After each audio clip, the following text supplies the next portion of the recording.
This is CNN Money Switzerland with your continued coverage of the spread of coronavirus in Switzerland and the rest of Europe. I'm Ana Maria Montero, and it is Thursday, the 19th of March.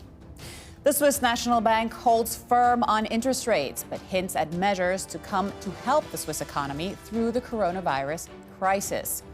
We speak to doctors on the front line in Ticino who say the situation there is like Italy 2 weeks ago. And small businesses across Europe are concerned about the lack of customers and cash as they prepare to weather a long wait for a return to business. All this on a day China reported its first day without no new locally transmitted cases of coronavirus. Now, all those stories still to come, but first, the Fed have done it, the Bank of England did it, and today, the Swiss National Bank, they did not cut interest rates for now. As coronavirus spreads across the Western world, they kept interest rates at minus 0.75%. But they have given banks a bit of a break, and they revealed they're also working with the Swiss government to provide support to the economy, which it expects to contract for this year as a whole. Here's Pictet's chief economist, Patrick Zweifel. They haven't decided to follow the Fed, obviously, by cutting rates. And I think that's very good news. I think going more into negative territory wouldn't have been a good measure to take. So that's the good news from it. I think the less good part of the message is probably partly a communication problem, is the sense of lack of emergency that we see there. I think we're not in a period where we have time to actually do research, make studies. I think we need actions. I'm sorry, Patrick, if I can interrupt you a second. So you said that you felt a lack of emergency, like a lack of urgency. Right, yeah. Was your takeaway? Does that surprise you? Well, knowing the SNB, it's not a big surprise. We know that they tend to wait before acting. We know that they tend to look at the various options. But, typically when they mention that they're looking at reducing the countercyclical buffer, so reducing the need of capital that banks need to have. Mm-hmm. So instead of looking at it, I think they should have already announced it. We know it's going to come in the next few weeks. We're not going to wait until the next June meeting to have that. So in my view, they should have already announced such measures. So we know that the countercyclical buffer is at 2% today. They should have already reduced it to 0 today, not wait another couple of weeks to do so. So, and the next step that you mentioned, they typically mention that they are actually looking at or discussing with the Federal Council on further measures to be adopted. Again, they should have been already more concrete and on the future measures to come. Well, what about this 100 billion Swiss franc fund? I mean, they're saying 10 billion, but respected economists, as you know, are saying we need 10 times that. Where do you stand? Right. Well, I think that's right. I think we are in a situation where you need more. At least you need commitment. This is what's needed to restore confidence. To restore confidence in the markets, to restore confidence in corporates and in households. So you need to have big numbers to reassure. The 100 billion is obviously one suggestion that have been made by a couple of economists. What we know as well is that the SNB has typically provisions for future distributions to cantons, which the current provisions is up like 84 billion. So these are typically reserves that can already be used in coordination with the Federal Council to support the sectors that have been the most hit during this virus. So what do you expect will happen tomorrow at the Federal Council meeting? What is your expectation? I guess there'll be something announced. I'll be very surprised if nothing comes out from this meeting. And I think, again, we need it now. Okay. And so in that vein, what can you tell me about the helicopter money? I mean, is this a tool that could be implemented? Well, we've seen it in various forms. So helicopter money is really is a fiscal tool that is directly financed by central banks. So central banks provides directly the money to the governments that then will distribute it directly to the consumers. And I think that's obviously a right option to make sure that demand will be there, and that reassures the private sector, definitely. So the US is considering it. Hong Kong has made it. Japan has made it in the past. So we have several examples where this has been used, and that could be obviously an option considered by Switzerland as well. I think it's ultimately that's the measure that would actually reassure the most, because we know that demand will then be there at the time when needed. Okay, but then, of course, there's never a guarantee, though, that just because you put the money in the hands of the people that they're going to spend it on domestic product, right? Yeah, so that's one. So typically, Hong Kong did give around $1,000 to all their citizens. Right. So the risk is the one that you say, is that actually they don't want to consume now in such a high period of uncertainty, so they may actually save it. So one way to circumvent this would actually instead of giving like cash to people, would actually be to give them like voucher that would have only given period of life, like you are actually forced to spend that money in the next 6 months instead of having cash and saving it. And in other coronavirus-related news, the European Central Bank has launched a €750 billion bond buying program to help the economy cope with the coronavirus shock. That follows pledges by European countries to commit at least $1.5 trillion in spending and loan guarantees to protect business, workers, and families. This strategic RESC-EU stockpile will be used to support member states facing shortages of equipment needed to treat infected patients, equipment needed to protect healthcare workers and help slow the spread of the virus. Our plan is to move ahead without delay following the adoption of this act today. Do you Netflix? Because if you do, you're being asked to stop watching on high definition. It's a call from the European Union, who are concerned about the unprecedented usage during the pandemic. The European Commissioner Thierry Breton and Netflix CEO Reed Hastings are expected to speak again before week's end. And Swiss International Airlines say it's experiencing huge revenue losses as the coronavirus leads to a collapse in demand for flights. The Lufthansa-owned airline says its main priority at the moment is safeguarding liquidity with short-term measures. The German airline group has slashed capacity, proposed short-time working, and suspended its dividend. Meanwhile, many small businesses are experiencing a knock-on effect of that. Taxi drivers are also among those suffering as flights become a no-go. My colleague Matt Layton spoke to some drivers at the Geneva airport. Geneva Airport, taxi driver, you've been here for 20 years. How is business? Very bad. So it's down, how much percent would you say on It's normal? around 80%, 89, 85% less than before. So it will be very, very bad for everybody. And how many taxi drivers are there here normally? It's around 200 cars every day is here. But and so you're working how many hours a day and how many trips if you make 12 hours, you make 3 clients maximum. From the airport? From the airport. And you don't know what he's going to have. Sometimes you can have a client for 12 francs, 15 francs, and you can have for 40 francs. So you cannot know what's going on. Taxi driver for 15 years in Geneva. How do you see the situation now? Economic situation is very, very difficult because we don't receive any client per day. A lot of companies online stopped to travel in Europe especially. And economic situation is very, very bad, as I told you. And you're independent, which means you don't have any state help. No, I think at this time, nothing. We are waiting just perhaps after when this crisis go out, we look with the government if it can help us, for example, to pay not a lot of taxes or make some reduction, for anything. But it's not very sure for us.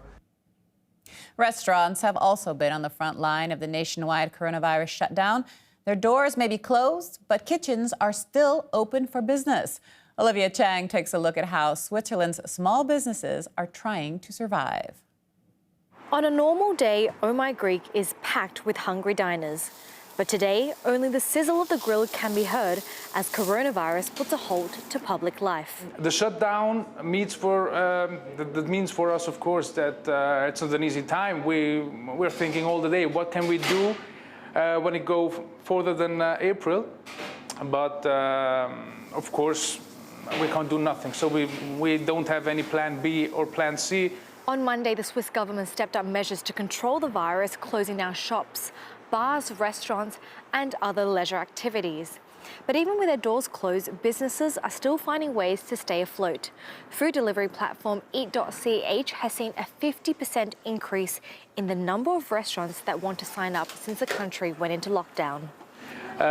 We see it right now since yesterday when we started with only takeaway and delivery. Around 90% is just from the delivery services and 10% is takeaway. So we had no chance to survive when in this time or to keep the restaurant open when we had just the takeaway stuff.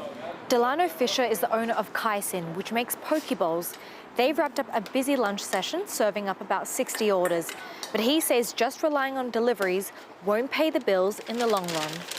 The online orders are increasing, of course, because all the people are staying at home. But it will never be enough to cover the rents for all our stores, for the kitchen, for the employees. Other restaurants are taking a harder hit with no plan B in sight. Also ehrlich gesagt, heute haben wir nichts verkauft, wie Sie kurz gesehen haben, wirklich 2 Kaffee und ja, 2 kleine Menü. Also es ist wirklich, es ist nichts, was wir verkauft haben. Wie Sie geschrieben, einfach, dass wir Takeaway machen. Es ist wirklich, hat sich gar nicht bewegt und wir haben wirklich gestern nur eine Lieferung gehabt über Eat.ch, sonst haben wir nichts gehabt und wir hoffen, dass die Leute einfach zu Hause bleiben und mehr bestellen, wäre auch für deren Sicherheit, für unsere Sicherheit auch und dass wir auch überleben. So, die Situation, wenn sich länger dauert, dann haben wir wirklich alle Probleme. Wir machen mit und wir hoffen einfach, dass der Ende gibt. Aber wenn das weiterkommt, dann ich glaube, wir haben keine andere Barriere als zu schließen, weil, wie Sie sehen, also mit 2 Kaffee können wir nicht leben. For now, restaurants may be closed, but kitchens are still open for business. Olivia Chang, CNN Money Switzerland.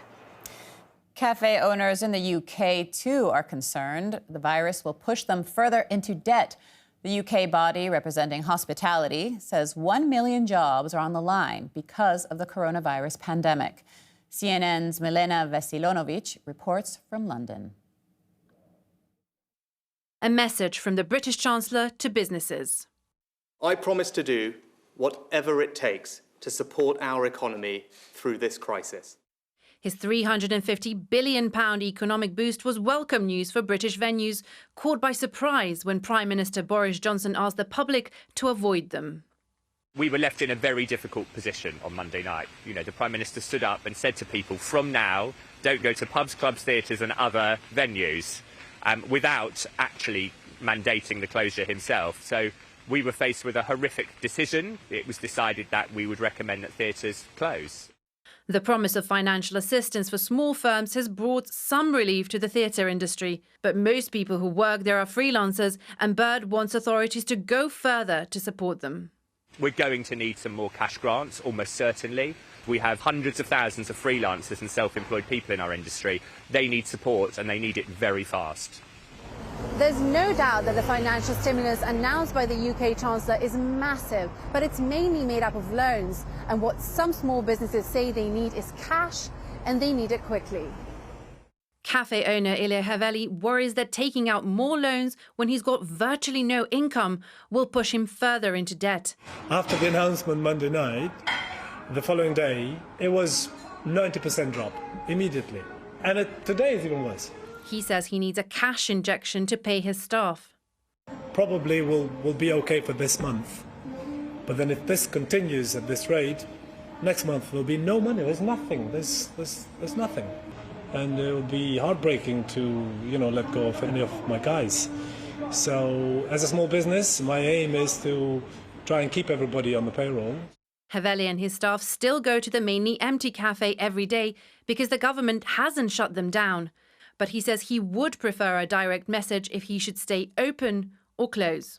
We're taking each day as it comes, and we really very much rely on what the government is going to announce next. Even with the Chancellor's latest measures, the body representing UK hospitality says 1 million jobs are now on the line.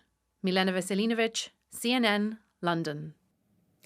My colleague Tanya Koenig joins me now in the studio. Tanya, you've been looking at the impact on the hospitals here in Switzerland, and we'll get to that in a moment. But first, the Swiss government has given us more information today. What can you tell us? That's right. So I would like to highlight a question that Daniel Koch, the head of the health division of the government, was asked. A reporter asked him about the situation in Ticino and if that situation was really going to get as bad so that we won't have any beds left next week. And he said, yes, the situation was dramatic and it was going into this direction. That every day was becoming more dramatic, and that they're fighting to get enough care beds. So this morning I spoke to Dr. Paolo Ferrari. He's a general director of the cantonal hospital in Ticino, and he told me that they can accommodate 45 patients on the ventilators, and that they had to rent extra intensive care beds, but that they are not the only hospital in Ticino that is accepting COVID patients. So other hospitals are at the moment this week gearing up to create these COVID centers and to accept. So together they will be able to accommodate 80 critically ill patients on ventilation. And he admitted that that's not enough if you compare the numbers that are coming from outside. And what about gearing up with medical personnel? I mean, are they going to start bringing in also retired professionals and even students? I've heard, like in Italy. Absolutely. So medical students. Yes, yes. So they have about 80 medical students from the area of Ticino, and most of them, or many of them, actually applied themselves. They have a dozen of doctors, retired doctors, that just actually retired and now came back to work. And he said they lost count of the nurses because they're interviewing nurses every day. But the problem is that it's not the personnel per se, the number, it's also the right skill, because he said that managing patients on these respirator requires several years of training. Oh my gosh. Yeah. So, but at the same time, they also have a few patients or a few nurses that they can release from other surgeries that they're not doing now, that they're postponing. So this is also releasing some forces. All right, great. So let's see what you put together for us. Shall we take a listen? Yes, absolutely. Let's take a listen. My first question was about the situation in Ticino right now. I think the situation right now is we are experiencing what Italy was experiencing about 2 weeks ago. We starting seeing the first local patients on the 1st of March, and the number of patients flowing into the hospitals has been increasing ever since. That sounds quite dramatic if you say what Italy was facing 2 weeks ago. It is, but that's the reality. I think what we have here, which is maybe slightly different than in Italy, is that we managed to build the capacity to accommodate the patients. And at the moment, we still have enough beds, enough intensive care beds to manage the patients that every day are coming in growing numbers. What have you been doing? How are you gearing up to that situation? We were in the lucky situation that we manage a hospital network with 4 acute hospitals. We decided that one of the hospitals will be dedicated to manage these patients affected by this infection, by this virus. So we had to empty the hospital and turn it into completely new, basically, healthcare institution. We had to ramp up the number of ICU beds, ICU meaning intensive care unit, where you can manage the critically ill patients. The hospital will be able to accommodate 45 patients on ventilators and about 210 patients requiring admission. 45 patients that can use a ventilator, you said. The Swiss Association for Intensive Medicine reported there are around 800 beds in Switzerland with these devices. Is this enough? It's a bit early to tell, but the experience that coming in from other countries, it's probably telling us it's probably not going to be enough. We're not the only hospital in Ticino who will accept patients or is accepting patients. Joining the forces, we will be able to have up to 80 critically ill patients managed on ventilation. More than that, it's not a question of technology or equipment, it's a question of human resources. The nurses who are doing a great job caring for these patients are nurses that are highly trained, highly qualified, and you can't just clone them. So that's the rate limiting capacity in the whole system. So do you think that the measures taken by the government to shutting all these shops down, asking people to stay home, came a bit too late? Let's say they probably didn't come early enough. And the question is whether the measures, they're sufficient as they are. Yes, there is less traffic on the road, but you can still see a lot of people around that think that the message hasn't come through completely in the population. I think it's also cultural. Like, if we look at what happened in Korea, for instance, where it's basically the same as Ticino is to Italy, Korea to China. Mm-hmm. And although they had a lot of cases at the beginning, but they managed to contain the epidemics there.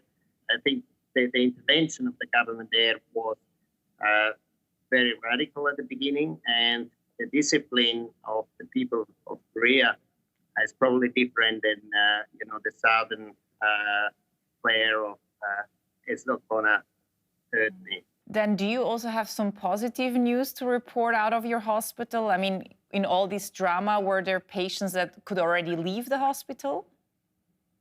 Yes, we had a few patients that can be considered cured. We had a couple of kids that were tested positive. They had symptoms. They were in hospital for a few days, and now they were able to leave the hospital. We've got also a couple of other patients who have left the hospital. So there are some cases that recover and do well. We also have a lot of patients that came to our services because they had symptoms. They tested positive, and we were able to manage them at home. And personally, how are you coping with this situation? I guess it's quite extraordinary, isn't it? Well, I've never witnessed anything like this in my life, and I think probably one has to go back to the 1918 Spanish flu. So none of us has ever experienced something like this. I think it's great to see all the support and all the enthusiasm of the people in our sector that really have put in days and nights of hard work to try to do everything that is possible to provide the best service to our community. Thank you very much, Dr. Ferrari, and all the best in these times. A pleasure. China today reported its first day with no new locally transmitted cases of coronavirus, 3 months after the first case was officially confirmed. Worldwide, the count has continued to escalate, with the number of cases surpassing 219,000. The milestone day in China will likely be held up as proof of the ongoing success of China's top-down efforts to control the virus, despite persistent allegations that local officials mishandled the initial outbreak. Where do they have mounting concerns, however? are from new cases being reported from overseas. Stephen Yang in Beijing reports. The Chinese authorities here are increasingly concerned about imported cases, and that's why you see officials nationwide, especially here in Beijing, take increasingly stringent screening and quarantine measures targeting international arrivals. Here in Beijing, with a few exceptions, everybody from abroad now has to go through this mandatory 14-day quarantine at a government facility at their own expense. No more self-quarantine at home. The authorities here are also increasingly cracking down on people who try to lie about their medical history or travel history in order to sneak in. They have actually launched several criminal investigations into people who have allegedly done so. They're also telling Chinese nationals living overseas not to rush back unless there is an urgent need to do so. But of course, that is a tall order considering how things continue to get much worse outside of China, while the situation seems to have been brought under control inside of China. Stephen Zhang, CNN, Beijing. A reminder now of the main news this Thursday. The Swiss National Bank holds firm on interest rates, but hints at measures to come to help the Swiss economy through the coronavirus crisis. Doctors in hospitals on the front line in Switzerland say the situation in Ticino now is similar to that in Italy 2 weeks ago. The European Union is asking you to stop watching Netflix on high definition over concerns about unprecedented internet use. And small businesses across Europe are concerned about lack of customers and cash as they prepare to weather a long wait for a return to business. All this on a day China reported its first day with no new locally transmitted cases of coronavirus. And that's you all up to date. Get involved in today's news by checking out our social media pages on Twitter, Facebook, Instagram, and LinkedIn. And remember, whatever the comment, it's always great to hear from you. Don't forget, everything you've seen tonight and more is on our website, cnnmoney.ch. Stay safe, and we'll see you next time.